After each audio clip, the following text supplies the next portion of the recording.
Hello, everyone, and welcome to the Green Flag. I'm your host, Lukas. Wacker. With me, as always, we have Kyle Cushman. And in today's episode, we are previewing the NASCAR Cup Series and Xfinity Series weekend coming to you from Richmond Raceway this upcoming Saturday. It's a doubleheader, the Xfinity Series in the afternoon, the Cup Series in the night, as we have the second race on the round of 16 ready for the Cup Series after a wild Darlington last weekend. And then we have the Xfinity Series penultimate race of their regular season as well, with the special names really in that Xfinity Series race. A star-studded lineup there in that one earlier on the Saturday. We have some news and notes too to get to as well in today's episode. But before we get into all of that, how are you doing today, Kyle? I'm doing good. Yeah, a great playoff opener last week at Darlington. What a race that was. Excitement throughout the entire thing, an amazing finish, great racing throughout.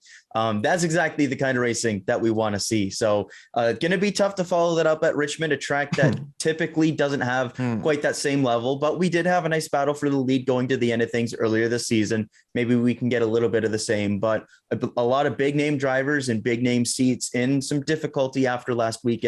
So a lot of big implications going into this weekend for the playoffs.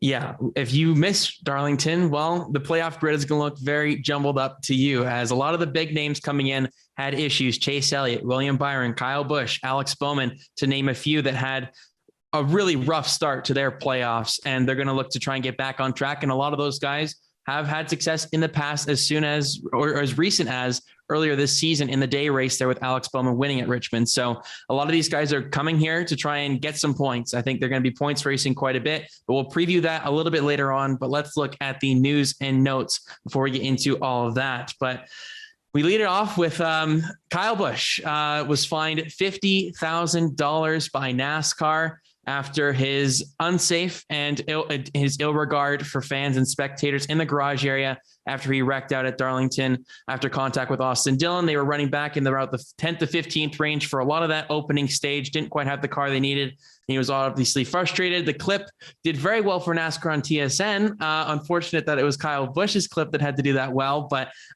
he was fined $50,000. It's one of the more hefty fines that we've seen in quite some time NASCAR throw down. And when you think of other sports, it's usually like a $5,000 fine, but well, no, that's just hockey. It's only hockey that has it that low. Everything else actually has fines. But $50,000 is still a considerable amount of money. Obviously, Kyle Busch has got some money in his pocket, but still, this is NASCAR sending a message that this is not okay. And obviously, what he did was not okay. Definitely unfortunate for Kyle Busch to start the playoffs like that, but at least he gave us some interview gold as per usual and when he's frustrated. So I'll take that at the end of the day, but it was just a rough circumstances, and one thing led to another for Kyle Busch to get fined there. And ultimately, NASCAR probably made the right decision here. This is probably worse than hitting the pace car at New Hampshire. I can understand that one a little bit more, but this one, not as much.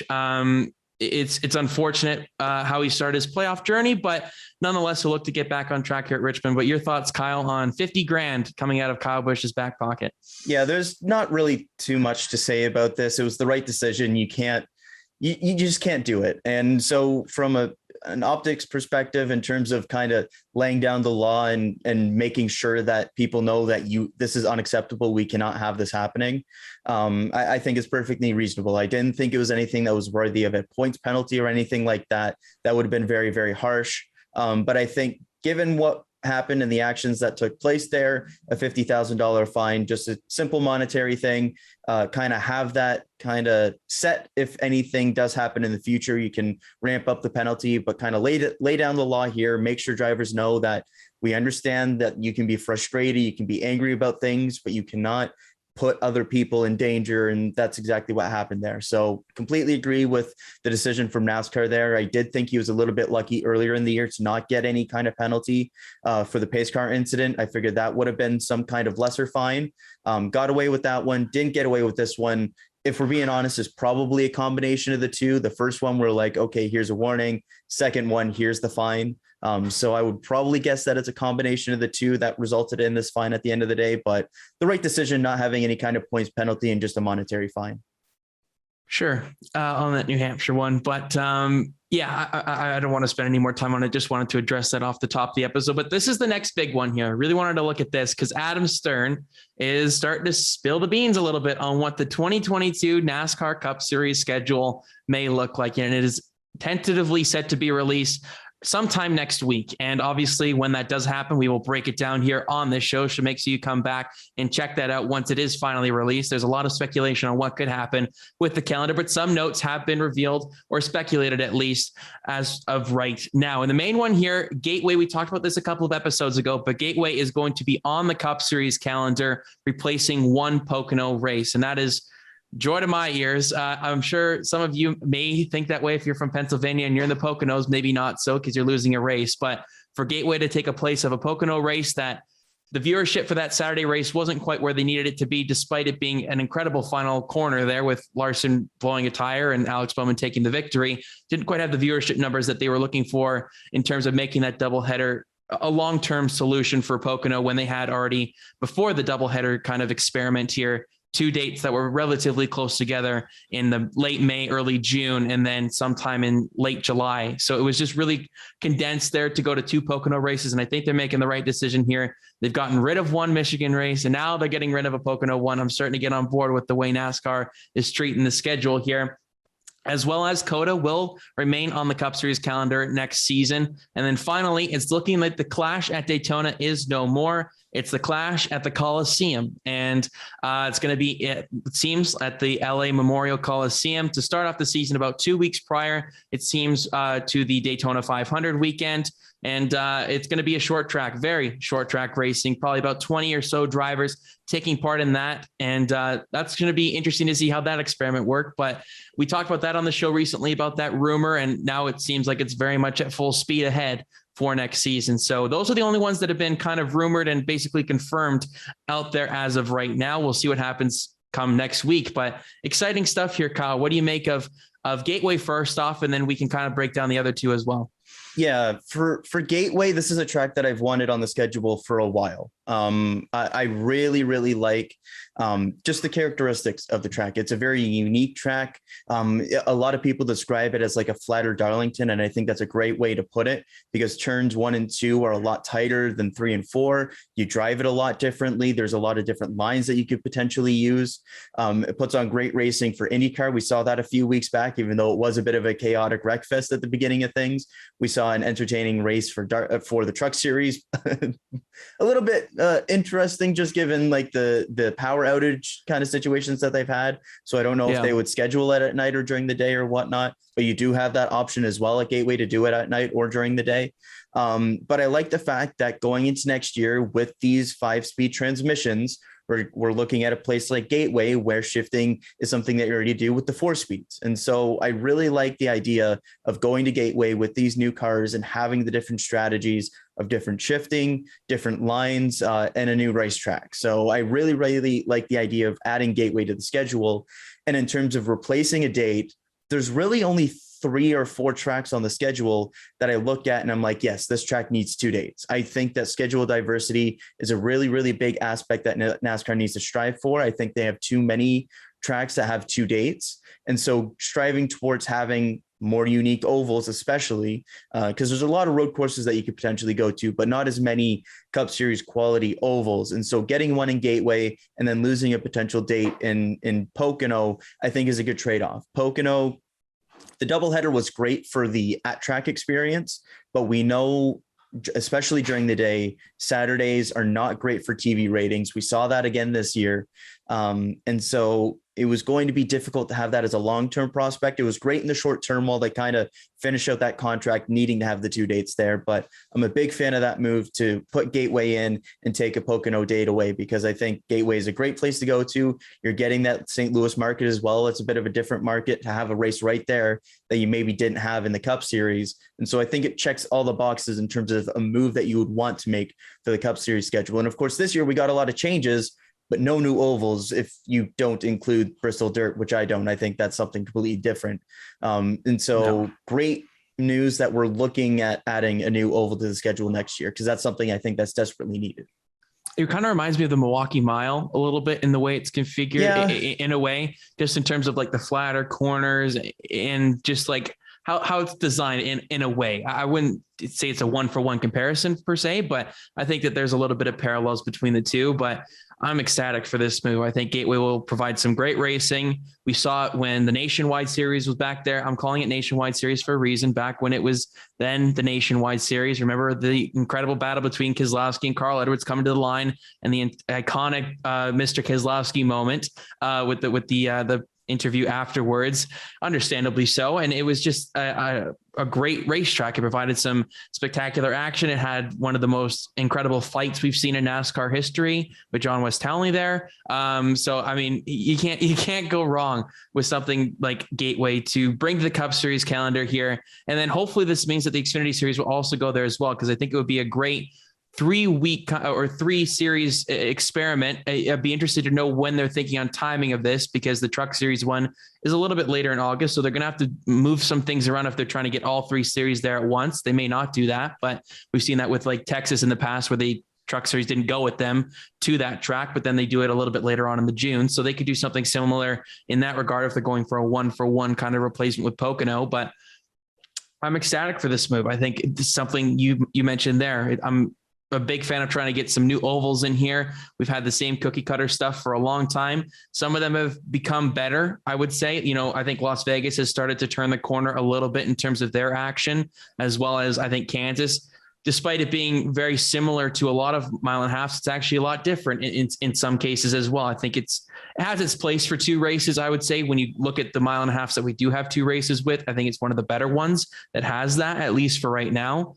And obviously that Homestead doesn't have a second race is a bit disappointing. You'd want that if you're going to have 2 mile and a half dates for a track. Homestead would be right at the top of the list. But there's a lot of things that we could definitely speculate out there as fans or what we want. But Gateway is a step in the right direction, at least in terms of NASCAR, trying to think what would do well for this next gen car, debut it in its best light with the 5-speed transmission. Like you said, that's a key element here. I think that's probably into consideration as well. And we're trying to look into new markets here. We got to try and expand. I'm curious to know if that Chicago street course is going to be something that they look at for next season or not, but lots of different things to consider. But do you have anything else you want to mention on Gateway there? No, I think that's all on Gateway. What's the second one we got here? I know Coliseum we're wrapping up with, but Coda is returning. Yes, not much to say there. I think it got cut short. We didn't really see a full Coda race this year, so it would be nice to get it during the dry. It would have been a good finish too, because you would have had Elliott running out of fuel, and then the battle past that, and probably would have been another Larson win this year. But I think the main thing is that we didn't get a true Circuit of the Americas race. We got the rain, we had the chaos that was. And I think that it's a unique enough track, different from all the other road courses that we go to, and showed enough flashes, especially with some of the lower series there, that we can have good racing in stock cars at Circuit of the Americas. And so absolutely go back there. I am interested to see. We already know that Texas is getting the All-Star race again. So we already know that the 2 Texas dates are already dealt with, because we know that the contract is there. So they have to do those. And so replacing that with Circuit of the Americas, I'm absolutely fine with. I wonder what's going to happen once that contract comes up, or if they'll make any changes during that time.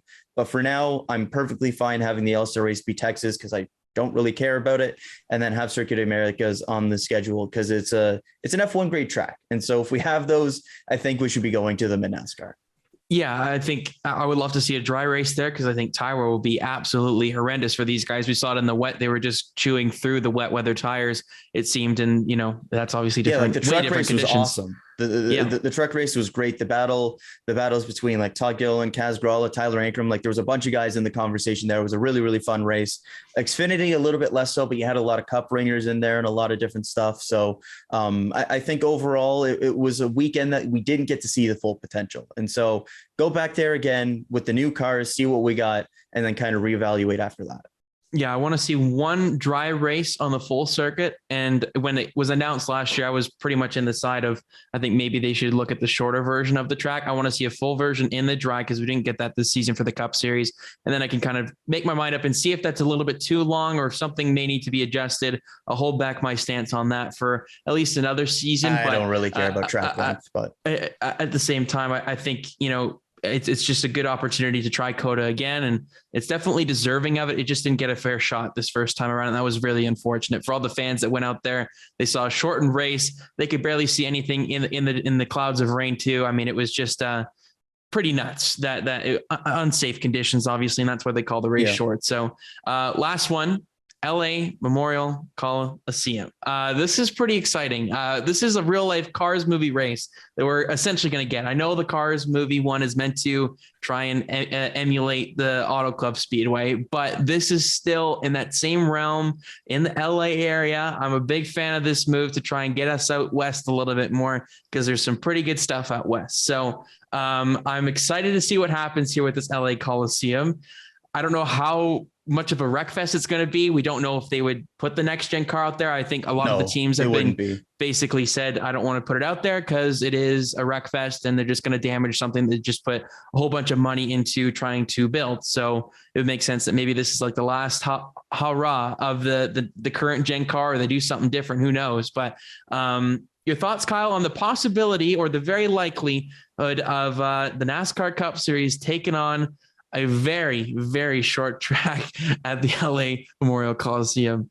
Yeah, since this has been rumored about, I thought it was very far-fetched to think that this would be a points race or anything like that, just because putting a track inside a stadium, it's going to be very hard pressed to fit everything in there with like a 40 car field and stuff. So I never really got the idea that they were looking to make this a points race. I didn't know if they were going to replace the Clash or have this as maybe like an end of season event or something along those lines. I didn't know what they were striving for, but it seems like it will be replacing the Clash in its current form.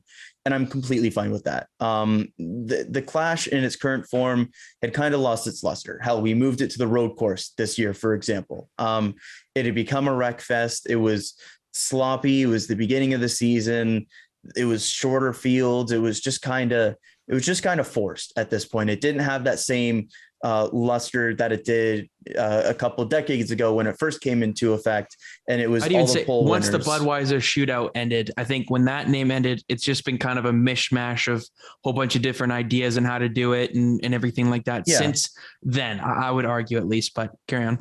Yeah, it's just something that it's an exhibition race. So there isn't much to really go for except for the win. And when you have that kind of circumstance on a super speedway, and especially with the current package that we had, it resulted in a lot of just wreck fest, just chaos stuff that's maybe entertaining to watch to a certain extent, but is also just like, what are we doing here? And so when they moved it to the road course, it was an interesting prospect. And then of course we had to move Auto Club to the Daytona road course. So then it almost came redundant having those two races early in the season, all this kind of stuff.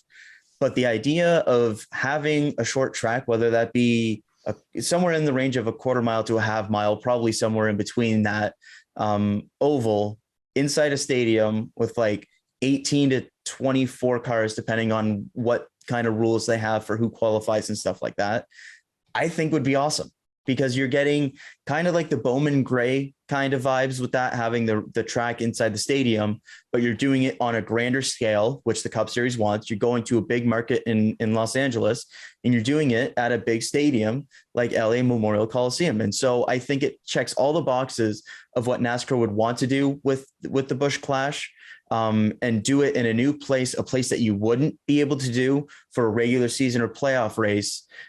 Get to go to a unique place, get to go to a track type as well that you wouldn't have on the schedule. Kind of almost returning to your roots of sorts for some of these drivers, and kind of go bang doors for however many laps they have, and see who comes out on top. I think it would be a lot of fun. I think there would be a lot of torn up cars, of course.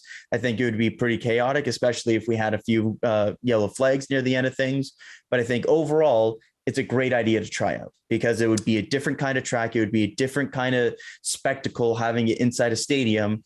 And it doesn't matter if it goes poorly. It's not like a Bristol Dirt where if it goes bad and we need to change rules halfway through the race to make it manageable and to get to the finish, it doesn't matter, because it's not worth points. It's literally just a check and a win at the end of the day that doesn't even count for overall totals towards your career. So I think it's a perfect place to try it out.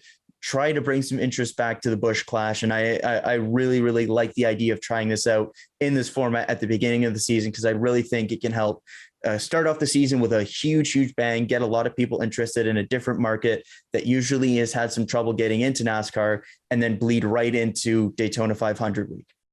Yeah, I was just going to say that if you're going to try and build hype for a season, it's better off at a short track like that, a new venue in Los Angeles, rather than a road course at Daytona for a series that doesn't race the Daytona road course. It's not what it's known for there.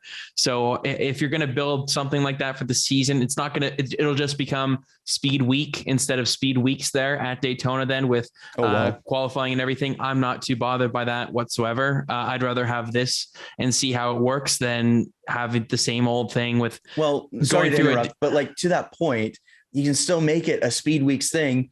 If you just have one of your lower series go to New Smyrna to start their season and have that the week before on like the Saturday or something, and have a night race at New Smyrna short track, and have either Xfinity trucks or even both go there. And then you can still have that kind of week-long couple week event there. So I still think that there's possibilities to still make it a speed weeks type thing while still having this idea there.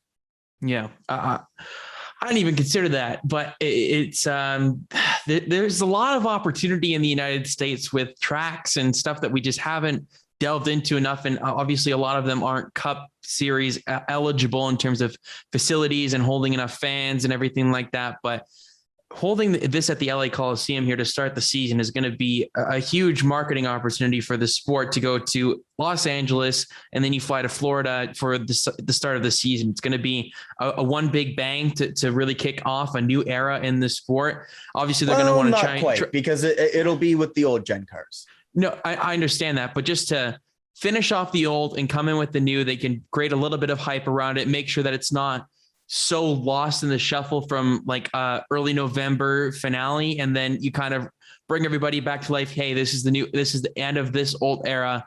This is the beginning of the new now. And I think that would be a really smart idea to do something like that. And if we can get one more race of these cars on a short track that they've never been to before, I think we're going to be in for a good show. And I'd be curious to know who comes out on top, but that's all for time in due time. So any final thoughts on the schedule? We'll talk about it more all in depth a little bit more next week when it does officially come out, but then we'll move on to a couple of other things. Nothing too much more to add. I do think we'll get maybe one surprise. I think there's going to be one thing that we haven't really heard about too much. That's going to be a surprise. And I'm not even including the Chicago street course in that, because we've kind of heard rumors and everything like that. So I do think that with all the changes they made last year, they're trying some different stuff out. They're going to have more possibilities with more things, presumably opening up by next summer and having different possibilities. You don't need to worry about California and stuff like that, obviously, because they're going to the Coliseum apparently for the Busch Clash. So I do think that we'll maybe see one surprise on the schedule that we haven't really heard that might catch some attention. Would you say it's a new addition, or would you say that you're leaning towards a former track that may come back? Does NASCAR going there, like, do you mean Cup Series going back there, or do you mean like what are we talking here? I think it would be a new track for the Cup Series, but a place that NASCAR in general has gone to before. Okay. It's not going to be a shock, but I wouldn't be entirely surprised if Kentucky ends up back on the calendar in some capacity. I think that they haven't given up on that. We're going boring with that, but okay. I know, but I think that they haven't given up on that. I think once a track is axed, it's pretty unlikely it's coming back. I think it was more due to the COVID stuff more so than. I don't think Kentucky cares about COVID. Maybe not, but I'm curious to know what's going to happen. I think that track is a parking lot now. Okay. I mean, I'd be fine with it, to be honest. I think once they repaved it, it's kind of lost any sort of meaning to it in terms of going there for a race at all. Obviously Chicagoland's still never going to come back. So it's unfortunate in that sense, but I'm fascinated to see where they go with this in terms of how much are they really wanting to experiment and really go into the deep end. For the first time in a long time, they've dabbled a little bit this season. They've given us some new things, COTA, Bristol Dirt, stuff that they think the fans want. specifically the Bristol dirt. And we're still not happy about that, but looking forward to Bristol on its actual track next weekend. But then there's a lot of different places that they've gone to in the past in the lower series that will be worthwhile to go back to for the Cup Series. So lots of different things that NASCAR is going to have to manage here. And then I'm pretty sure that they pretty much finalized it. They're just waiting till next week to announce it. So we'll bring it to you here at the Green Flag, and then we'll move on here in this episode here. Just wanted to quickly point this out before we started recording. The 8-episode NASCAR on NBC kind of documentary series, the docuseries for the playoffs, is no more. It's delayed due to the Delta variant, so we aren't going to be expecting that come the beginning of next season as kind of a look back of 2021. They're going to resume filming for 2022 and probably some sort of short docuseries to begin off the next gen era. I didn't really have anything else really to point on that. I just wanted to make a note of it. And then to round out the news and notes here, we're going down to IndyCar, Kyle, as a guy that was very much in the F2 championship last season. Callum Ilott will drive for Juncos Hollinger Racing in the number 77 for the 3 remaining races. He was going to be running already Portland this upcoming weekend. IndyCar kicking off their triple header consecutive finale here in a wild championship battle coming down to the end of this on the West Coast. But Callum Ilott, he's going to be sticking around for 3 races here. Maybe this is something that they looked for in 2022 as a full-time thing, because it doesn't seem like there's any F1 seat really available for him next season. He hasn't really been at the top of the list in terms of that Alfa Romeo seat. That's the only one left available, it seems, for next season. So makes a lot of sense that he's dipping his toes in here in IndyCar and seeing what he can accomplish here in a short-term experiment. And then maybe he signs something up for 2022 in more of a part-time or full-time capacity. But your thoughts on Callum Ilott here getting a shot in the number 77 here, starting off with Portland and then continuing on for the remainder of the season? Yeah, this is one that I'm super excited about. I'm a big fan of Callum Ilott. I think he's been, as you kind of mentioned, forgotten a little bit in the Formula One silly season of things. Decided not to go back to Formula 2 last year, which I think it is probably the right decision. Go and do the testing stuff with Alfa Romeo, do some of the other GT racing and stuff that he's done this year. He kind of did what he needed to do in Formula 2. He had his rookie season, was decent there. In 2020, he won a handful of races, finished second in the championship, had a very, very strong season, was very close to Mick Schumacher in that championship battle. Didn't end up getting that F1 seat, lost out on it, presumably to Nikita Mazepin there. And then surprisingly, did not get kind of the seat that Antonio Giovinazzi was keeping for the Ferrari seat that the Alfa Romeo relationship had. Goes to Alfa Romeo as the test driver and has done some pretty solid stuff in the free practice sessions that he has gotten. But again, when we look at the silly season and how things have played out, specifically with that Alfa Romeo seat, we know Bottas is getting one of those. And then there's like 6 different names that we've heard with that second seat. And Callum Ilott is one of the last ones being mentioned. It really does seem like that seat's going to go to like a Guan Yu Zhou who brings a bunch of money, or somebody else kind of in that similar vein. Nick DeVries coming over from Formula E. Like there's a couple of different names in there that seem like they have a more likely chance than Callum Ilott. And so still has those Ferrari ties. Still could potentially do something over there at some point. But to have Juncos Hollinger Racing kind of come back here in 2021, the last time we saw them was out at Indy when they were bumping Fernando Alonso from the field, for crying out loud, with Kyle Kaiser. They've run a handful of races previous to that as well, but they want to go full-time into next season. And that starts with these 3 races at the end of the season. And Callum Ilott is a great guy to come and see what he's got in an IndyCar. We saw what Christian Lundgaard was able to do in short time with Rahal Letterman Lanigan. Of course, you would assume that car is much better than a Juncos car would be, but Callum Ilott has a ton of potential. And I'm excited to see what he can do over here. Whether that means IndyCar is a realistic possibility for him into next year. Well, I don't think Juncos would be giving him all 3 seats or all 3 races at the end of the season if they didn't think that he was a possibility to go full-time with them next year. I do think that he's still at least in the conversation for that Alfa Romeo seat. I do think he's in that conversation for some of the Ferrari hypercar stuff, but at least for next season and the end of this season, Callum Ilott with Juncos is going to be a very, very exciting prospect, and really excited to see what he can do at Portland and then the final 2 races after that as well. It's huge for him to get some seat time here, just to keep his feet in the realm of getting a seat for next season, whether that's, with the hypercar program, like you said, or IndyCar. I think that would be a very good addition to IndyCar's lineup in terms of young talent that have come over from overseas. And Callum Ilott is somebody that I think, like you said, has got lost in the shuffle here. And it's crazy to think how one season can really change that, whether you're just not an F2 and you kind of get a little bit thrown under the rug a little bit and swept away and forgotten to an extent. I'm sure he hasn't, but he's not at the top of the list compared to what the rumors were last season. It was very much either Callum Ilott or Mick Schumacher to get maybe an Alfa Romeo seat. They didn't end up doing that. So then Schumacher got the Haas seat, and then Mazepin obviously got that second one.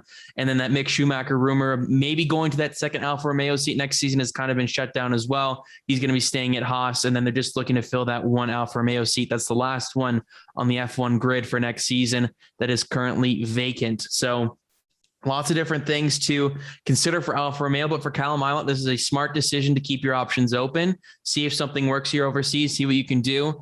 Just get the car home in one piece, try and do the best you can. It's going to be a little bit of a learning curve, but we saw that Christian Lundgaard took to it very nicely. The race pace wasn't quite there on the Saturday there, but in qualifying, he was fantastic. He was top 5 speeds, it seems, on one lap pace. So maybe Callum Ilott can do something similar with getting inside that top 15 on one lap pace and given the equipment. So fascinated to see what happens in Portland this week in the championship battle, like I said, as well as tight as it could be. Pato O'Ward taking the championship lead from Alex Palou with only being 10 points. And then Joseph Newgarden is only 22 points behind O'Ward in that. And there's plenty of other names that could still get in the mix there, but those are the 3 front runners here as the season winds down. Scott Dixon still there in 4th, keeping keeping himself in it at least. Hasn't been the season Scott Dixon is probably looking for, has been in that 7th to 12th range for a lot of the races, but he's been pretty consistent. A little bit better than that. He's up in the top 5 in the championship battle, for crying out loud.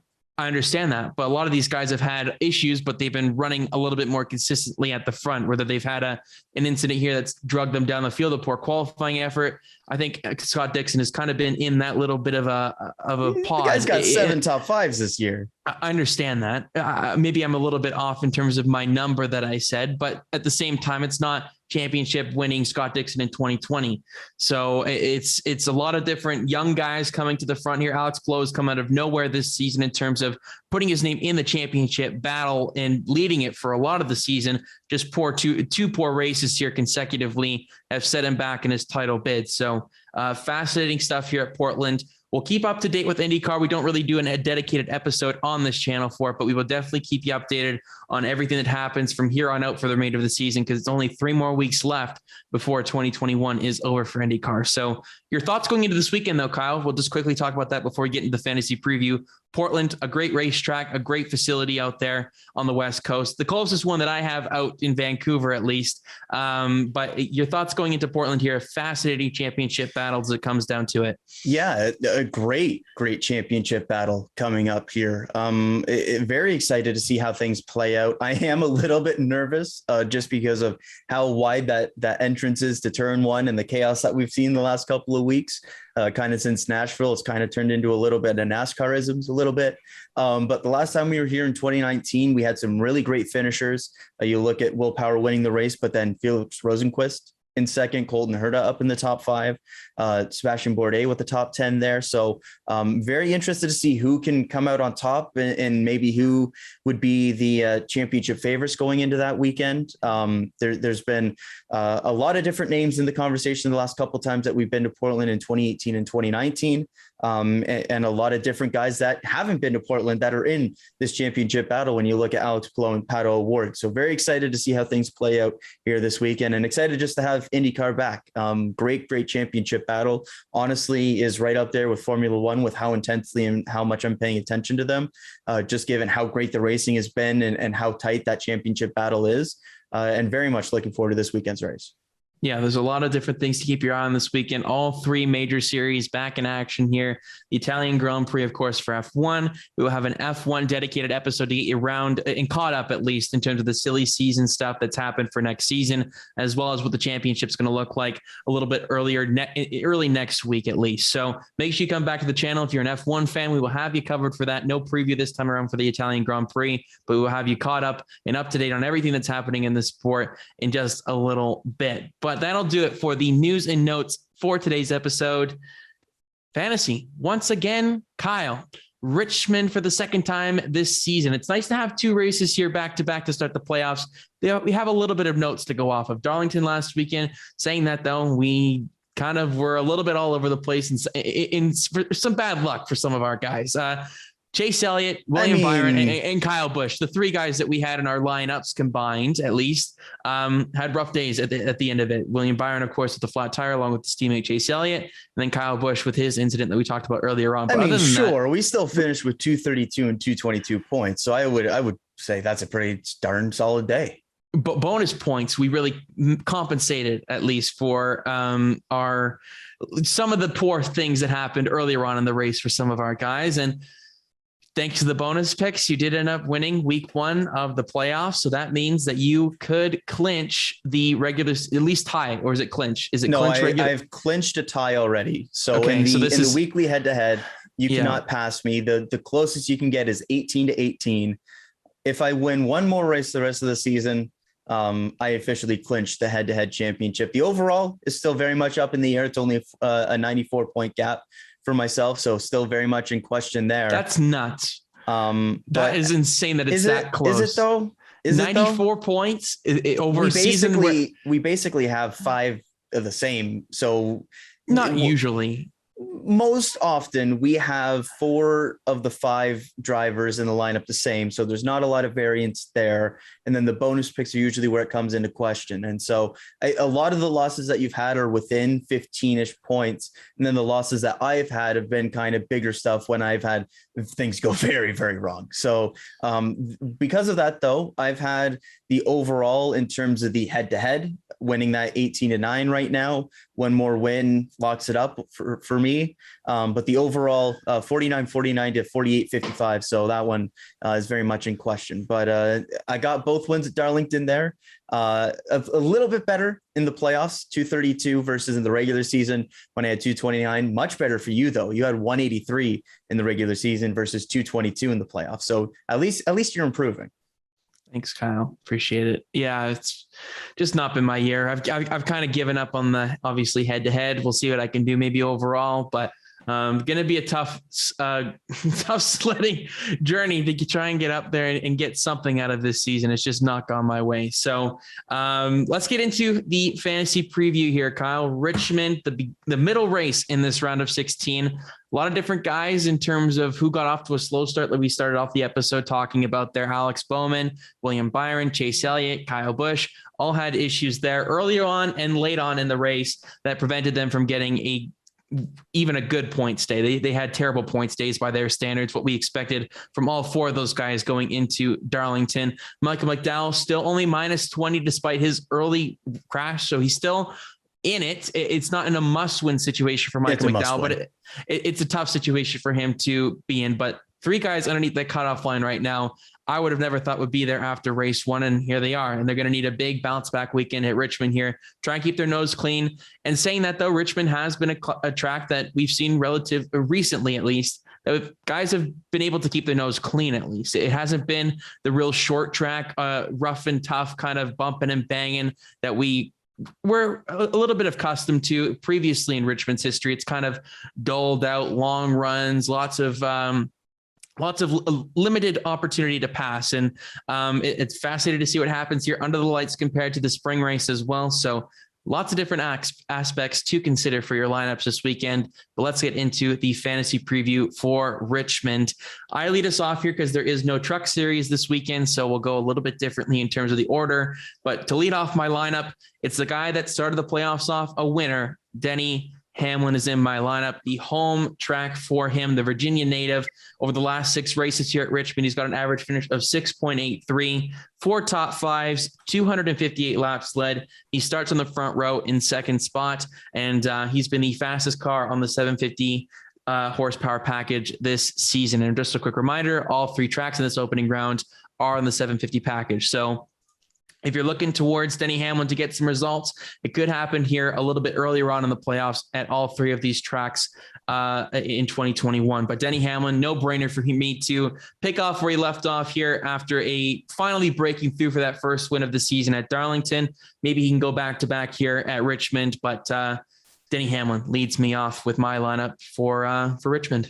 Yeah, an easy pick to lead things off. He's got the fastest median lap time with the 750 package. He's got the most points scored with the 750 package this season on ovals, that is. And at Richmond, he's got the fourth best average points haul over the last 4 races since we've been here in 2019, the 2 races in 2019, the 1 race last year, and the 1 race earlier this season. And so when you look at how close he was to winning the race earlier this season, winning the 2 stages, everything like that, a phenomenal drive from him earlier this season. Probably would have won the race if not for that late caution and Bowman getting the track position ahead of them and being able to hold on to it. And so looking at all those facts there, and the fact that there's 3 750 tracks to begin things off, they finally got the monkey off the back with the win at Darlington. An easy pick to lead things off for myself as well.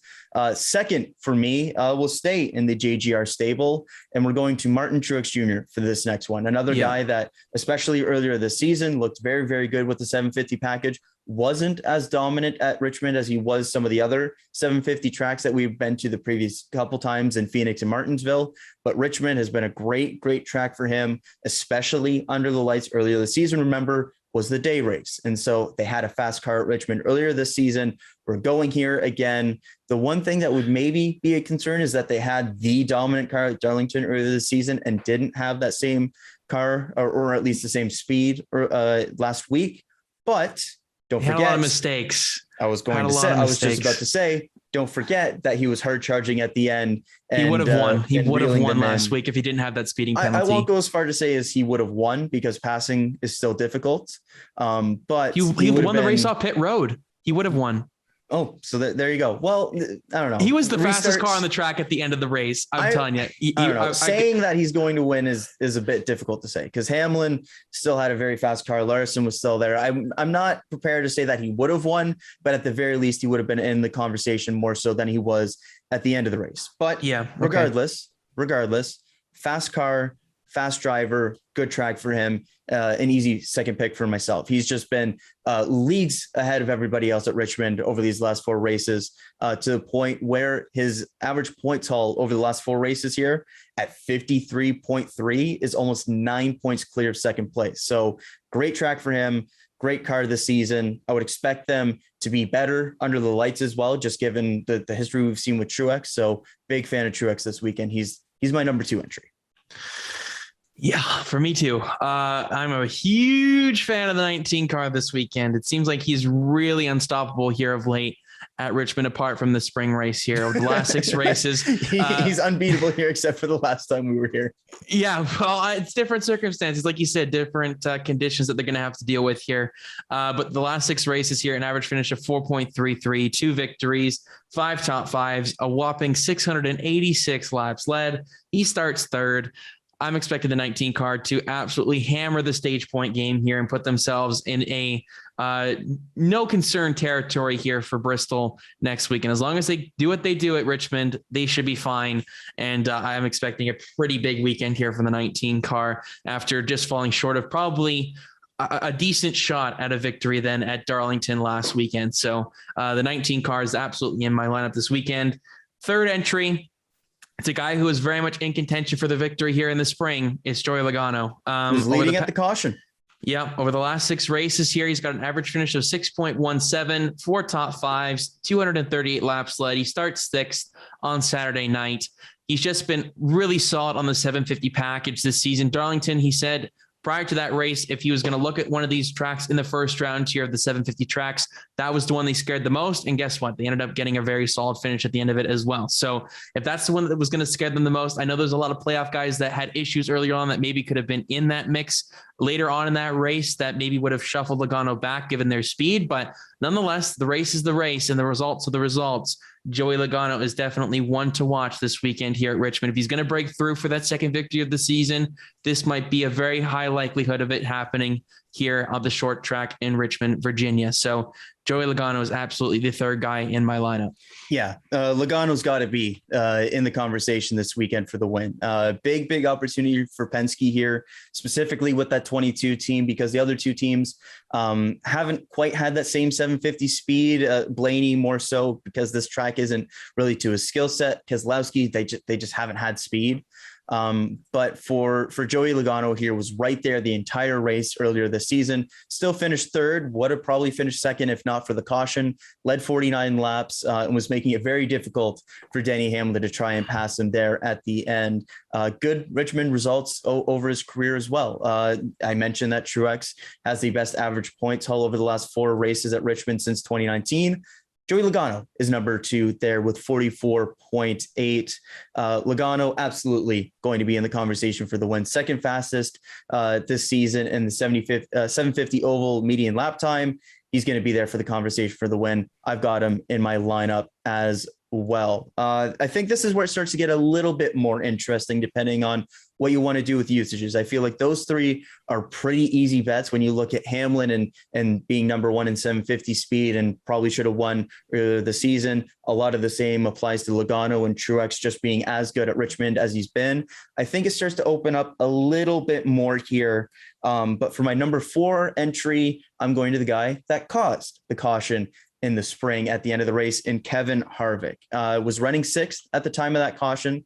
So even with kind of how lackluster in terms of speed they'd been in that 6th to 10th range a lot of the time, well, they're at the high end of that range. And their 750 speed has consistently gotten better and better over the course of the season. Ranked 6th in terms of median lap time on the 750 package, has been a solid track for him in the past. Not the high point totals, but very solid nonetheless, ranked 6th in terms of the average points hauled since 2019.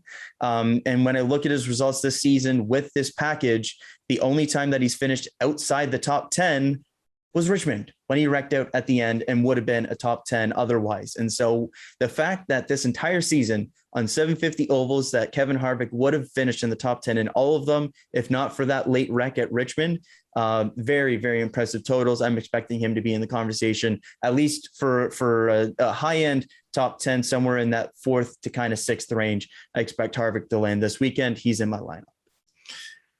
I got him in there too. I mean, when I look at the tracks coming up over the playoffs, Harvick's 750 speed is the only reason that I'd have him in here. And in 551s, he's not really on the top of the list in terms of conversation. And for the tracks that we expect him, you would think the opposite, finishes, really. But not the high-end finishes that you need. In 750, he's been there.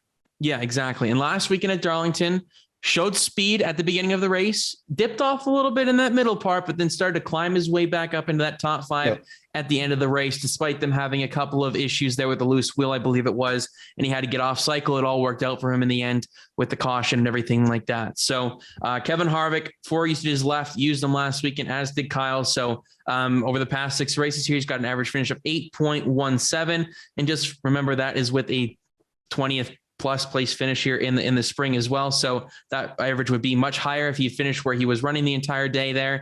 3 top 5s, 119 laps led. He starts 5th, good track position for the 4 car. He's probably going to get some good stage points here. I like where the 4 car is at right now in this first round. Second round is a little bit going to be a tougher task if he makes it there, given his points deficit to everybody. But if he can pick up maybe a stage win or something like that, if they have enough speed, maybe the 4 car can get up there. It's going to be very difficult to get up there and mix with those front 3 that we both lit our lineups off with, though. They are the trio. And not only that for Harvick, his numbers are good. The speed was there earlier this season.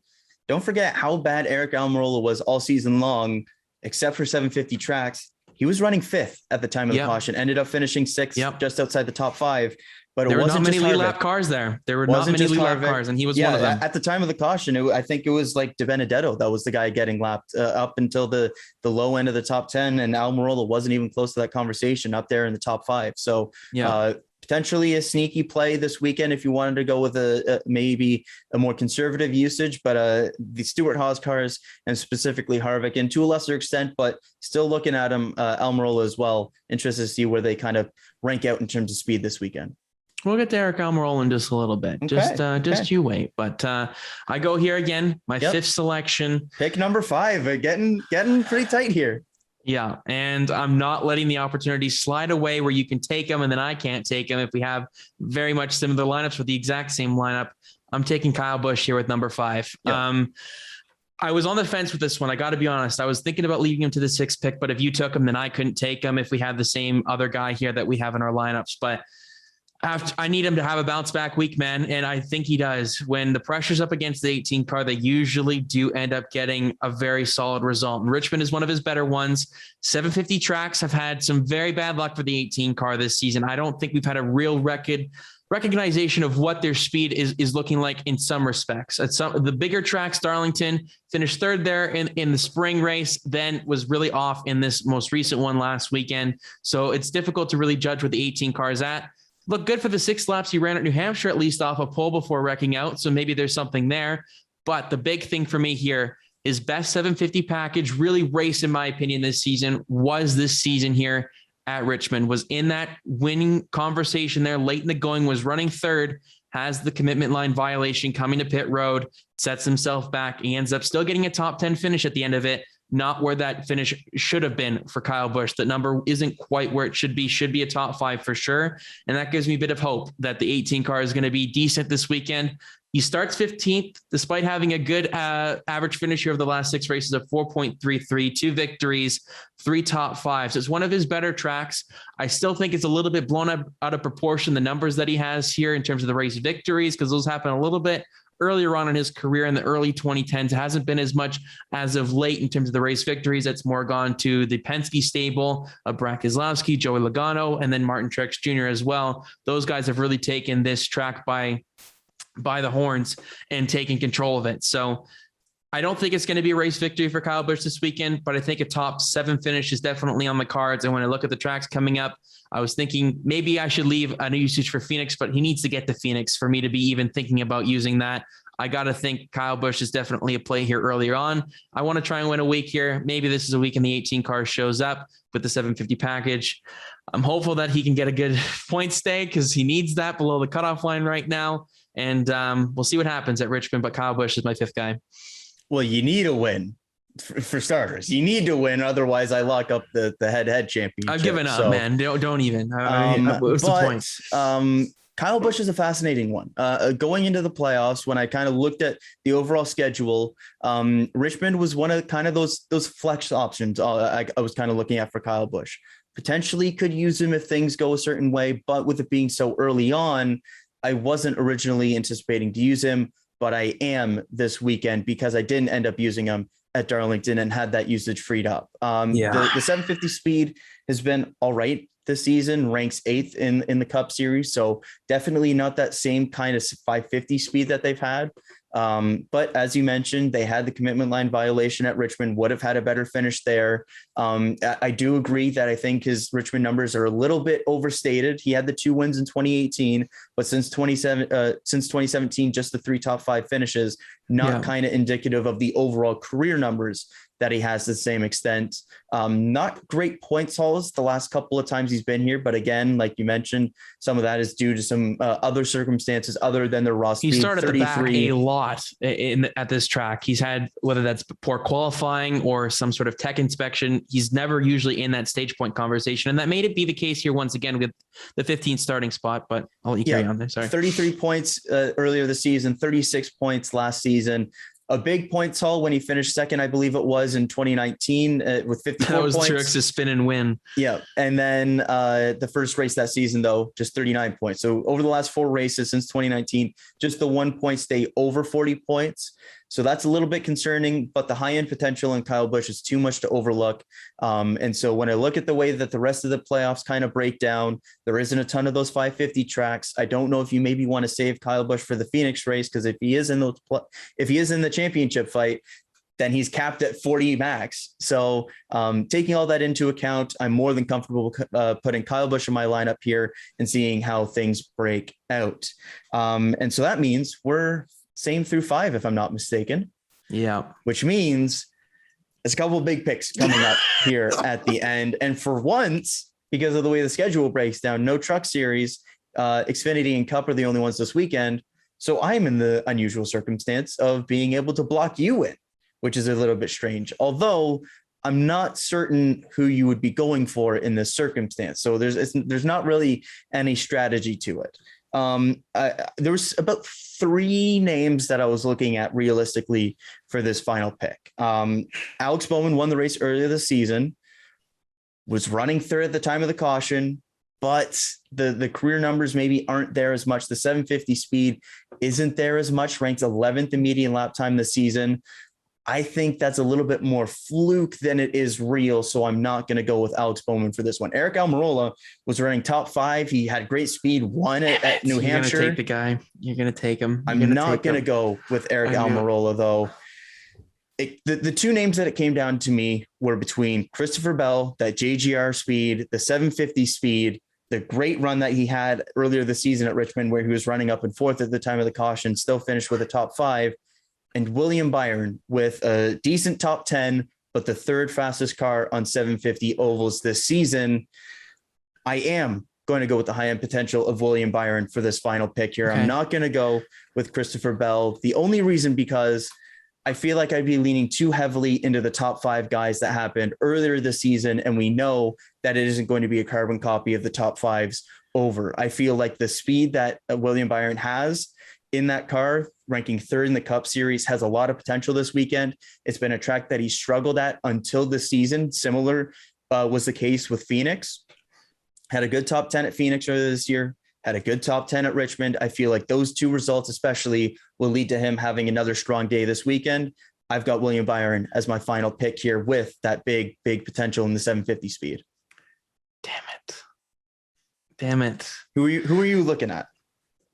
Those two. And I figured it was those two, but who are you leaning towards? Byron. Okay.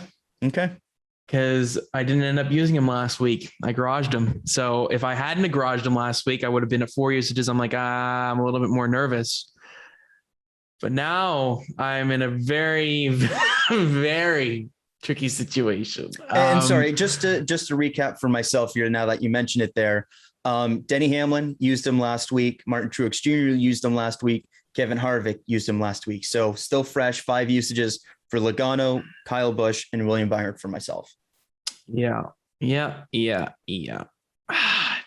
Yeah, I think Byron's going to be good, man. He needs the points. I'm not super concerned about the stage point game. There's not a lot of strategy stuff that you can realistically do unless the cautions fall in kind of a weird way. Yeah. Well. What do we have here in terms of a predicament, ladies and gentlemen? As per always, let's stall. Whether you've got the potential to kind of back me in the circumstance that I kind of put you in, whether you're picking last, no matter what it is, we always got the classic Wacker stall. There it is. Interesting. Where did he start in the spring?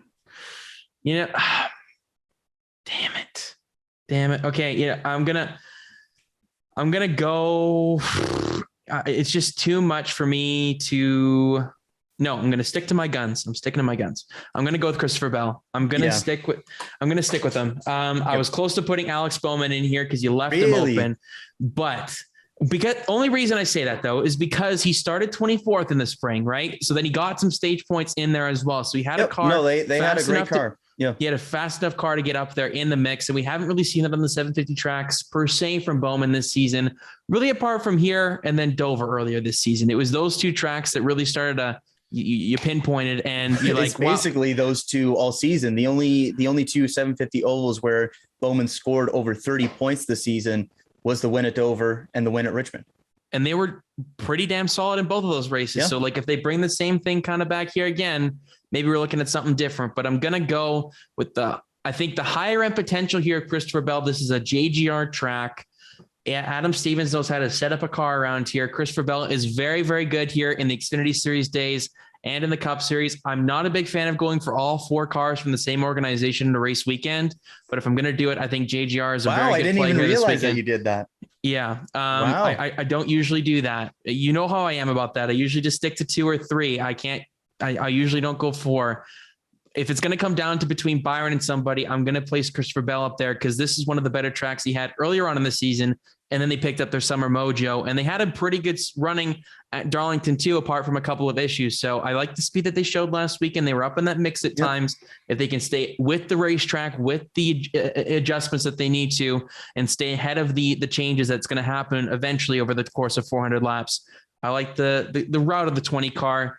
I think I may like the 24 car just a tad bit better though, but I'll still take Christopher Bell to round up my lineup. Yeah, Christopher Bell has had great results at Richmond in his career previous to his Cup Series career. You can look away from his rookie season's results, but in the 20 car earlier this season was right up there in the top 5 conversation, ranks 9th in 750 speed this season. The fact that he has the edge, I think, in terms of track skill over Byron, I think makes this an interesting toss-up and was something that I really debated between for myself, but I gave the slight edge for Byron just because he would think that he has the faster car just given the results this season, banking on that, but we'll see how it plays out. I could easily see Christopher Bell being out there and being a surprise top 3 guy. Yeah, over the last 2 races in his Cup Series career here, of course, we only had the 1 race here last year. He's got an average finish of 9.5. So that's, pretty solid numbers considering he was in the LFR stuff for last year and still got a pretty decent result. But then that's obviously amplified by a top 5 finish here in the spring. He starts 10th on Saturday night. So it's still just that little bit ahead of Byron. Maybe he can stay ahead for that first stage and then we'll see what happens from there. But it's going to be a long race. It's going to kind of drag on at points for sure. But it's a matter of keeping your nose clean here at Richmond, because Bristol's just going to be absolutely insane. And there's a lot of unknown coming to that track now with the dirt track earlier this year as well. So not any reps for these guys in 2021 next weekend. This time around, they should have a pretty good sense of what they need to bring to the track here at Richmond. But let's look at the honorable mentions and they stay away from here for this upcoming weekend. Of course, William Byron makes an appearance on this list. The one difference between myself and Kyle's lineups, he does make an honorable mention here. Alex Bowman, I'm going to put him in here. Obviously, the race winner here in the spring, as you said as well. Yep. The overall numbers here are less than desirable, but they're still not bad enough for me to say that he's not an option this weekend. I just think, like I've said a couple of times, I think he's fluked into his wins at points this season. So he's been in position. Of course, he's been hot at the right time in terms of get those victories when other people started to fall off. But at the same time, I think over the course of a race victory here in the playoffs, you're going to need a little bit more than a fluke to get it. You're going to have to earn it. And I don't know if Bowman has the speed to compete with some of the guys that we have in our lineups, but you definitely could put him in there for sure. This is the one track I'm going to look at for Brad Keselowski here, I think, in the playoffs. If they're going to bring something here, it's going to be this one, because he ran well at New Hampshire. He ran well at Phoenix in the spring, a little bit off at Richmond here earlier on in the season. A lot off. But if they're going to bring their stuff for the playoffs, this is a track where they're going to do it. Finished top 10 at Darlington last weekend. Probably wouldn't have finished top 10. It was pretty dismal for a large majority of that race. They started to find speed a little bit later on, with all of those guys a little bit in the mix, falling out early. Then that really escalated his position up higher in the running order, and probably it relatively showed their speed here at Darlington. We'll see what happens at Richmond this weekend. Keselowski's not going to be a guy you use 5 usages on in these playoffs. I can basically guarantee that. But if you're going to use a track here, maybe this is one where he starts to break through and gets a decent result. If not, if he does not show up, he's going to be in tough to try and make it onto the next round of the playoffs, because there's some hungry hounds behind him that look good at both of these next 2 tracks. Chase Elliott makes an appearance on this list. I don't think you should use him maybe this weekend, but you definitely could. He could be a top 5 guy.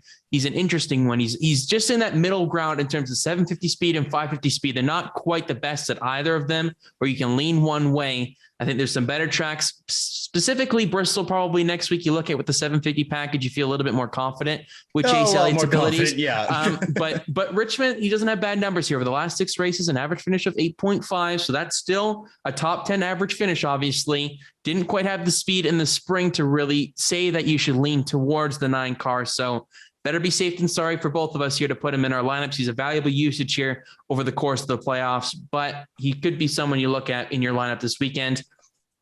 Eric Almirola. This is one of his best runs of the season, apart from his win at Loudon. And this is one of his better racetracks by far on the Cup Series calendar. Yep. We're just going with the higher end potential in our lineups rather than somebody that has been all over the place this season in terms of consistency. I mentioned him with the group of guys that I was considering for my final pick. Yeah, he's a definitely one. If you're trying to save a usage for a big guy later on, we've gone with a pretty heavy hitter lineup here to go with the 2 first races of the playoffs here, because we kind of thought they were predictable. Maybe this isn't as predictable as it may seem here at Richmond this weekend. And you look at somebody like Eric Almirola to capitalize on that here at Richmond. So watch out for the 10 car this weekend. Could be an interesting play. You get some value deeper in your lineup. And then finally, in the honorable mentions, I'm going to go with a non-playoff guy here. It's Austin Dillon. He's got some very, very solid numbers here of late. Almost spoiled the playoff party last season. Of course, he was in the playoffs, but an upset victory by a playoff guy to advance to the next round, was in that top 5 consideration the entire race. The speed was absolutely on point for that 3 car. And this is one of his better tracks, has an average finish of 10.5 over the last 6 races. Could be the Ross Chastain of this weekend. Almost spoiled the playoff party at Darlington last weekend. Not to say that Ross Chastain couldn't do it this weekend. He had a pretty solid top 15 in the spring, but I'm going to go with Austin Dillon here and lean that way in terms of if you're looking for a non-playoff guy, he's the one you look at here this weekend at Richmond. Do you have anybody else you would add in that honorable mention kind of conversation, or should I wait till the stay away from? Not really anybody else. Matt DiBenedetto had a good run here earlier this season, but I wouldn't consider him for fantasy at all. I like the way that they're trending with Jonathan Hassler. But that's too big of a gamble for myself. I like Penske kind of with Joey Logano, but Brad Keselowski didn't have the speed here earlier this season. I'm sure you'll get to Ryan Blaney a second here. And so I think for Penske, the only one that I'd really look to, if you include DiBenedetto in that group, is Logano. But I think he's probably the only other guy that I would maybe put in that conversation where if for some reason you're going very conservative early on, which I wouldn't do in terms of strategy, I would make sure you get good usages and kind of see what you can do from there. DiBenedetto was in the top 10 when it came to the caution at the end of the Richmond race earlier this season and ended up finishing 9th in that race anyways. Yep. Stay away from time. I've got 3 names written down. We'll lead it off with the guy that pulled off the video game move last weekend, Kyle Larson. This is probably the biggest shock of the season in terms of his performance at a track this season. It was Richmond in the spring. Was nowhere. I had him in my lineup and he was absolutely nowhere. I thought the 5 car was going to be somewhere. He was nowhere. And this is a track that Kyle Larson has had success at in the past. He's a race victor here at Richmond in the past, and he just didn't show up. And that was one of the rare occasions this season that the 5 car was not quite up to snuff with the competition. I don't know what was holding them back, but they were just off the pace. They were 2 laps down at the end of it, finished 18th. That's not with the speed that we are accustomed to from the 5 car. No matter what the package is, 750, they're a little bit slower than 550, but at the same time, they're still very, very good at 750 tracks. So this was one of their off weekends. Maybe they bring something entirely different here and it works out for them. He starts on pole. He could lead every lap. This is Kyle Larson we're talking about. But in terms of the value usage for yourself over the course of the playoffs, Kyle Larson is the most valuable usage you have at your disposal. You have to save him and use him when the time is right. I would argue that this is not the right time to use him here at Richmond. There's 550 tracks that he could potentially win all of them if it came down to it. I would lean against using Kyle Larson this weekend, but if you like the track position, like him starting on pole to get you some stage points early on and be in that mix, definitely go for it. He could bring something underneath the lights here on Saturday night. Just wouldn't use him here this weekend.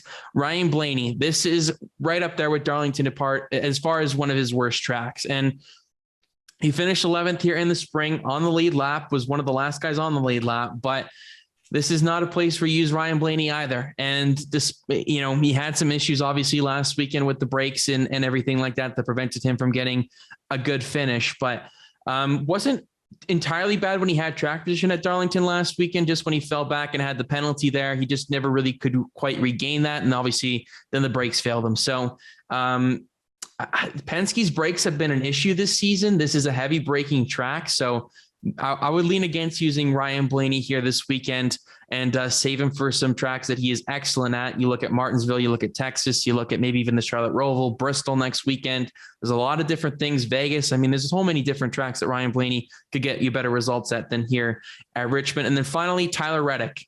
This is not the track that he is best at whatsoever. Finished 20th in the spring here. If I was looking at something in this first round that was going to scare me, it was going to be this one, but then he didn't quite have the speed I was expecting at Darlington. So maybe the 8 car doesn't quite have as much as I initially thought coming into these playoffs. We'll see what happens this weekend, but he's got to find a way to run better than 20th. Saying that though, I don't know if they'll be able to get up inside that top 15 on occasion in this race. So going to lean on my better judgment here and say that Tyler Reddick is a stay away from. So anybody else you would add to that list, Kyle? No, I think that about does it. I think the one other guy that I would maybe look at, although his run last week does give me some promise, but just overall, Kurt Busch hasn't had the 750 speed this season to make me realistically consider I didn't know him. what to do with him. I couldn't make a distinction. Yeah, it just hasn't been there in terms of the 750 speed over the entire season. Had a pretty nice run last week at times, showed some nice speed at times, got a really solid top 10 when some other people wrecked out. The fact that that's only his second top 10 of the season, though, with this 750 oval package is the concern for me. And so I think that there's just better bets to make, kind of similar to Kyle Larson there, where it's kind of the opposite, where Kyle Larson, the only time that he's finished outside the top 10 with the 750 package, oval package this season has been at Richmond. He's got the previous results kind of similar to Kurt Busch there, where you can maybe look at him as an option.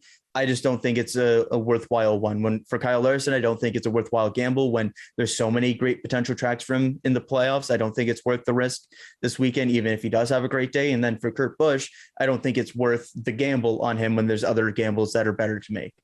Yeah, definitely. Bonus picks time. This is where the week will probably be decided, if we're going to be honest. Yep.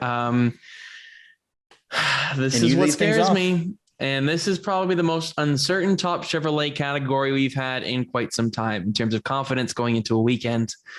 And for good reason. Alex Bowman surprised everybody with the victory, as we talked about in the spring. He was the top Chevrolet, of course, but then when you look down, William Byron and then 7th, and then Austin Dillon in 10th, only 3 Chevrolets inside that top 10 in the spring race. So I'm going to go with William Byron to cover my bases, and hope for the best here.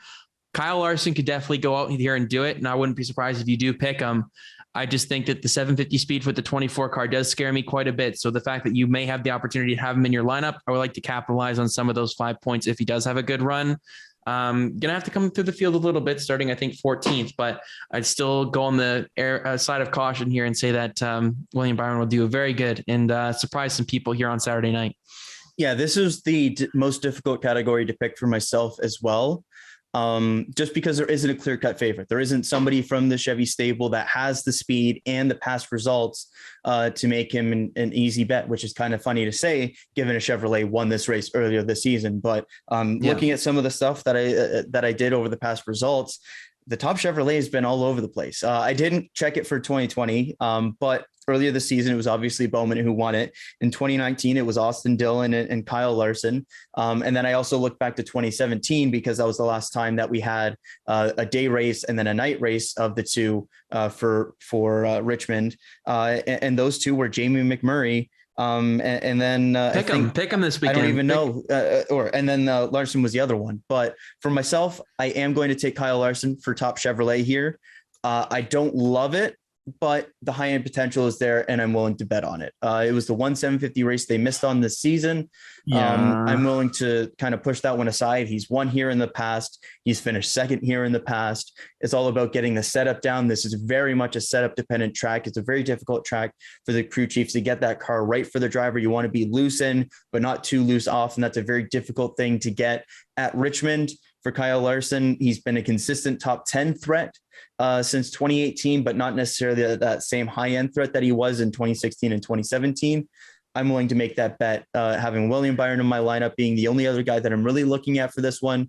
You kind of cover the bases for William Byron there. So if he has a good day, then I'm still getting points regardless. So I'm very happy to take Kyle Larson there for top Chevrolet. For top Ford, this one's pretty straightforward for myself. It's Joey Logano. I feel like Kevin Harvick can get in that conversation. But for Logano, he was up there in the conversation for the win. He was leading at the yellow late in that race, still finished with a top 3 finish. They've got the second fastest package with the 750 horsepower package this season. Was good here at Richmond, has been good here at Richmond in the past. Joey Logano is a pretty easy pick for myself for top Ford. He is as well for me. So he's not going to be the top Ford here this weekend, apparently. But, the jinx, maybe it's because I usually go first for top Ford and then he does poorly. So maybe the tides have turned here with you picking first for top Ford. But yeah, Joey Logano, absolutely the no-brainer for me here this weekend. Top Toyota is tough too, man. It can go for debate. I hate that I'm going first for these two categories this weekend because I would feel much better in your position where you can go the opposite way, and I would feel very confident in going the opposite way of what I'm probably going to do. You have the first pick, and you can take the guy you like more.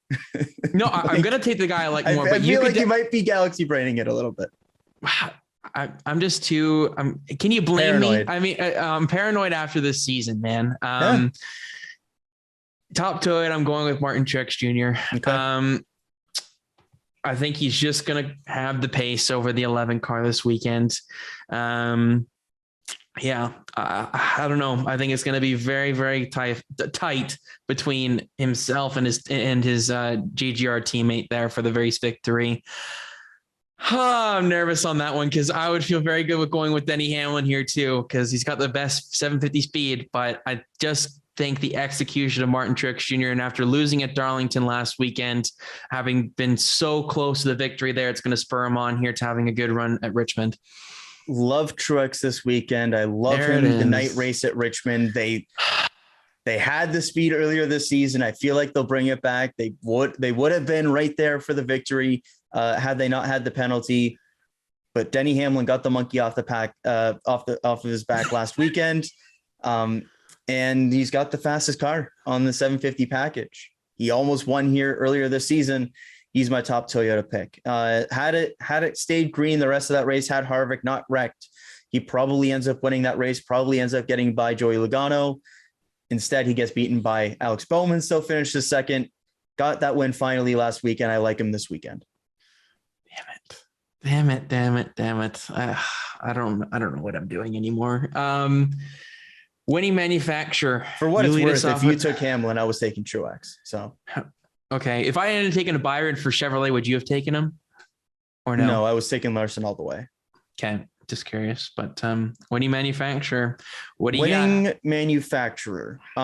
Just because of how good all of their cars are, I'm looking at Toyota for this one. Just you can look to some of the bigger stables. Of course, Chevy has more cars, Ford has more cars, but the only Penske that I really like is Joey Logano for the victory.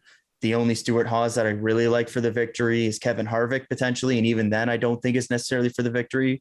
When I look at the Chevys, just given how much difficulty we had kind of trying to choose who to pick for the Chevrolet, even though they did win the race earlier this season, don't necessarily love them as much. I do feel like this is going to be a Toyota battle for the victory. So I do have them as my winning manufacturer. Yep, me too. And I have them as winning organization as well. I'm going all in on Joe Gibbs Racing here this weekend, evidenced by my 4 cars. I was going to say, you've got all 4 cars. I'm going with the bonus picks here as well for them. The history wasn't as strong as it was for specifically this fall race as well, like they are just unstoppable here in the fall race. It's ridiculous how good they are in consistency wise and speed wise and winning stage wise and everything wise. Like they are unbelievably Didn't win good. It last year. I know, but at the same time, I think that's an anomaly. I think that's just a one-off for me. JGR is just so good at the short tracks and they just have the setup for that. It compared to the Chevrolets, while they may have the advantage on the 1.5 miles. So I think the advantage shifts back to Toyota here this weekend. So I'm going to go with them for a all Toyota Joe Gibbs Racing winning organization lineup there. Yep, I'm looking at the same as well. Just love the JGR cars this weekend. I look at all 4 of those guys there, and I think all of them have a pretty darn good shot to win. If I'm looking at the odds, I'm probably placing those 4 guys all in the top 6 to 7. So really, really like them this weekend. Of course, that's not a guarantee, but when I'm playing the numbers game, looking at what I think is the most likely scenario, really only 1 Ford, 1 Penske that I'm looking at. Maybe 1 Chevrolet. Even then, I think no organization has the threat. No other organization has this threat. It's JGR, man. It's got to be JGR. So absolutely looking at them, doing the double as well for myself for this one. But next, a little Xfinity time. You lead us off with this one as well with the first pick. We've got some very, very, very, very, very interesting names in different rides here this weekend.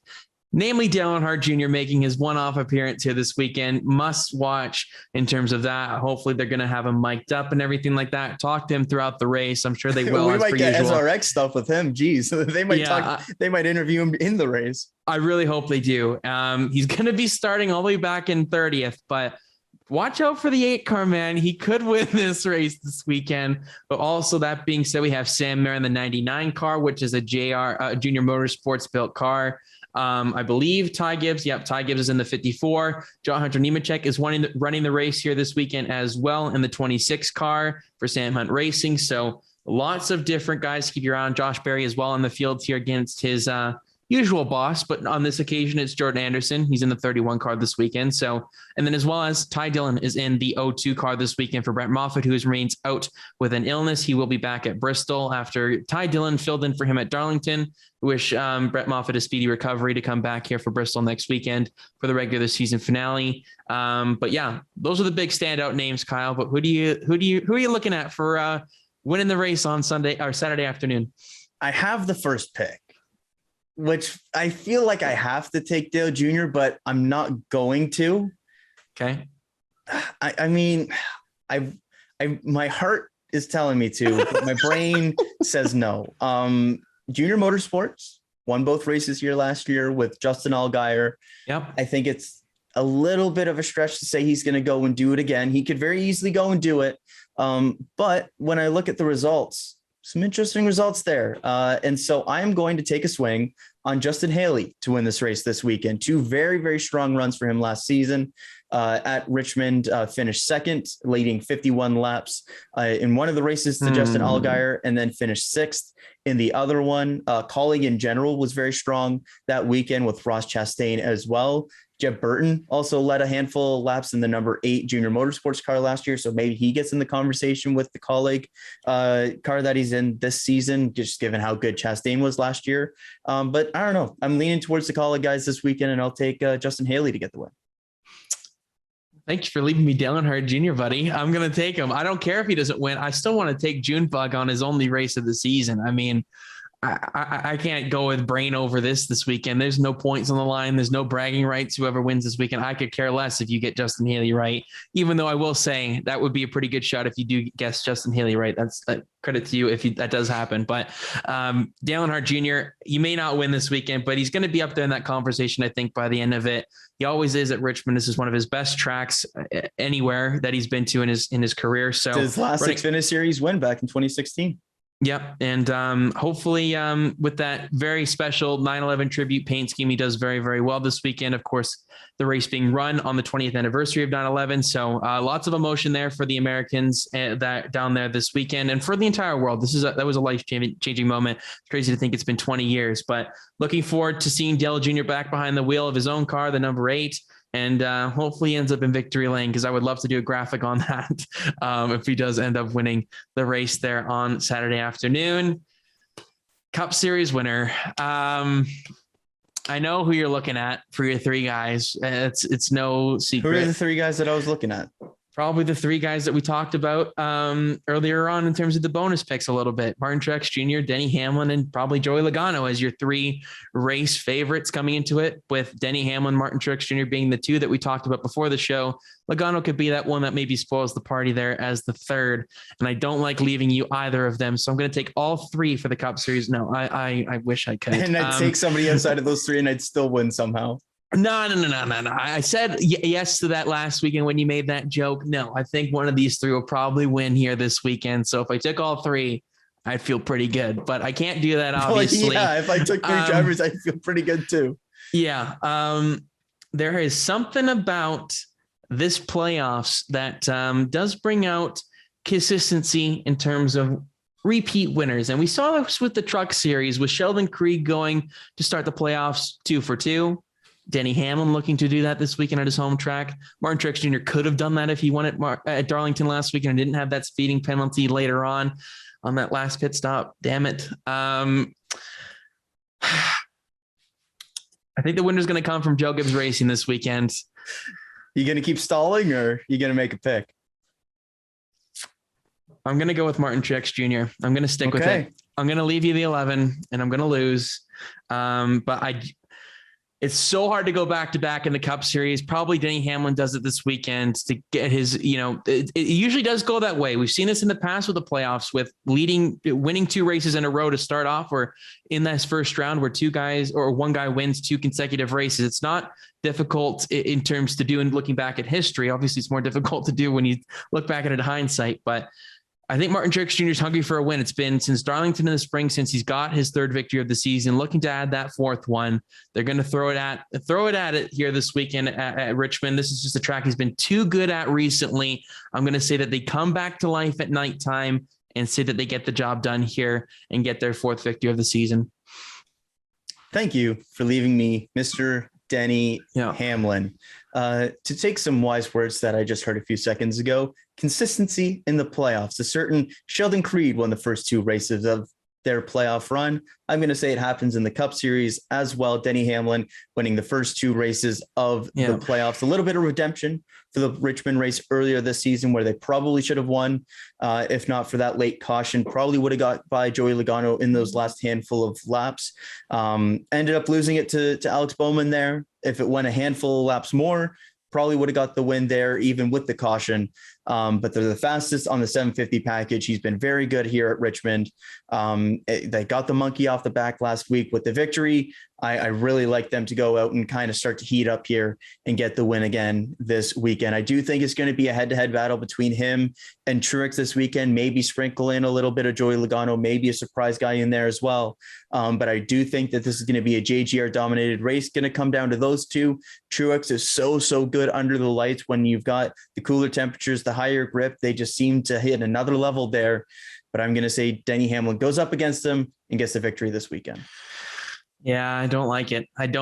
But I didn't want to make the same mistake 2 weeks in a row. And, well, speaking of mistakes 2 weeks in a row, I wanted to take him last week and didn't end up taking him because he hadn't got that win yet this season. Got the win. So I got to go and give him a little bit of love after he got the win. Yeah, I'm going with the juniors this weekend, Martin Truex Jr. and Dale Jr. If you're going with the theme of like the 20th anniversary of 9/11, DEI getting the win and everything like that at Dover, you could do a lot worse with the trend and whatnot and the storybook of it, with Dale Earnhardt Jr. potentially winning the Xfinity race on the actual anniversary, and then Truex, of course, a longtime DEI prospect and DEI driver, going in and winning the Cup Series race. Yeah, I mean, I would love to see both of these guys end up in victory lane on Saturday. Yeah, I just didn't want to double back and go with Hamlin for the race victor because I already had Truex for the top Toyota. So I just if he's gonna win, I want him to win heavily, and if he doesn't win, then I lose the week, kind of thing. Like I don't want to lose by a partial amount. You know what I mean? Like if Denny Hamlin wins the race, I lose fantasy probably this week, right? So that's what it comes down to. It would be pretty hard. Yeah, it would be pretty hard to overcome 20 points there. Exactly. I'm expecting a loss, but saying that it's just the way the season's gone. I love the confidence. I'm expecting honestly, a loss. I'm probably wouldn't be surprised if there's a late race caution again. Truex is in the lead. Something happens on the final restart. Man, we don't usually get cautions. So no, I know, but we do get those late race cautions sometimes. And they do tend to spice things up on occasion. Just on the point of the lack of confidence, I forgot to mention earlier, but Richmond earlier this season, I did win 233 to 218. So yeah, thanks for that, Kyle. Appreciate it. He can get some redemption at Richmond, but I'm feeling pretty good. I love the numbers. I love the numbers all the time. Numbers don't lie. Numbers don't lie. Yeah, they don't. It's tough. It's a tough game. It's really difficult to go and start off the playoffs 2 for 2. But if anybody's going to do it, I think Denny Hamlin's definitely best case for it. And me, because I'm going to win the first 2 weeks of the playoffs too. There you go. I'll let you gloat because you've deserved it this season, man. I can't even come up with a. I can't say a comeback stage because I don't have anything. What can I say? I've won 8 weeks this season. Yeah, that's real great, Lucas. It's 9. 9. Okay. Yeah. Whoa, that's insane. I think 9 at least. Any final thoughts before we wrap up this episode here, Kyle? Just continuing the night trend that we have to end the regular season and then to start the playoffs. Always love seeing the schemes under the lights. Richmond has been a track, of course, that we've seen in the past result in some dull racing, but 750 package, they're going to have to race it. It is a very difficult track to get that set up right and go out and dominate it. So if there is a dominant car, you know that they're working pretty damn good to go out and get that victory. So I'm very interested to see how that race goes. I'm excited to see the doubleheader, of course, with Xfinity leading into the Cup Series race at night. But yeah, very interested to see how things shape up for Bristol, especially going into that final race of this round.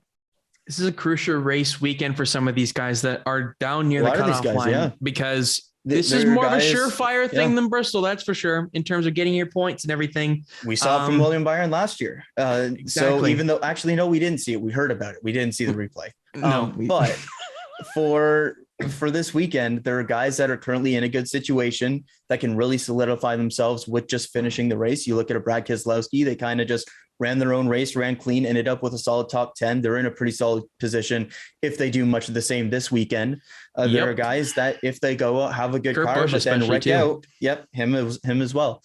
If you have a race, though, if you have a fast car and you wreck out early or something goes wrong and you're already in that kind of tight position, you can be in a very, very tough situation going into Bristol, like we saw with Ryan Blaney last year. So a lot still up in the air going into the round of 12 and specifically the round of 16 cutoff with Bristol here. And all of it's going to shape up here this Saturday at Richmond. You can't put yourself in a situation where you have to come from behind at Bristol. And unfortunately for 4 guys, they are going to have to come from behind next weekend, but you don't want it to be a margin where it's going to be very difficult to make up. And for outside of McDowell, like what, it's 9 points. That's like that's I understand that, but anything can happen at these 2 tracks, and maybe less so at Richmond, but Bristol especially. It is going to be absolutely intense because we have some big names down there that if they have a decent day at Richmond, they're still not going to be safe when they go to Bristol. None of these guys that you're Bowman, Byron, and Busch, they're not going to be safe going to Bristol. So I'm nervous is what I'm saying. But I'm cautiously optimistic for Richmond. If Kyle Busch is below the cut line going into Bristol, we need you to live stream your reactions during that race.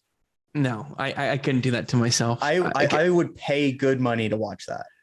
How much money? I don't know, like $3. I don't know. That's pretty good money right there. Yeah. Holy. Okay. Maybe I will.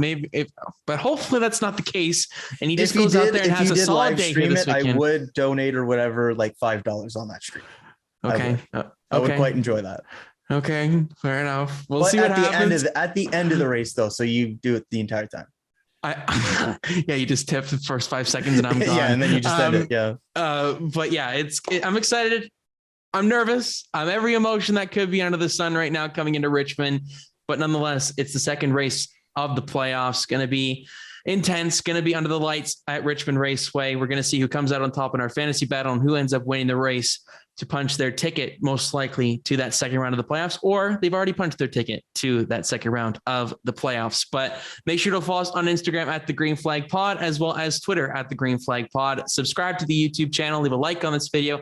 If you enjoyed it, we'd really, really appreciate it. All the links to our social channels will be in the description of the video, as well as make sure to give NASCAR on TSN a follow. I'm going to keep on promoting it. And make sure to harass Lukas about Kyle Busch. It was tough last weekend, but the clip did well that I had to do when he was in his hissy fit. So I'll still take that at the end of the day. But for this episode, I've been Lukas Wacker. He's been Kyle Cushman, signing off for now. We will talk to you soon for the F1 kind of roundup going into the next stretch of races there. But for NASCAR fans, we will have you covered next week to get you set up for the round of 16 finale at Bristol. Enjoy the racing at Richmond Racing and enjoy the racing at Portland, everybody.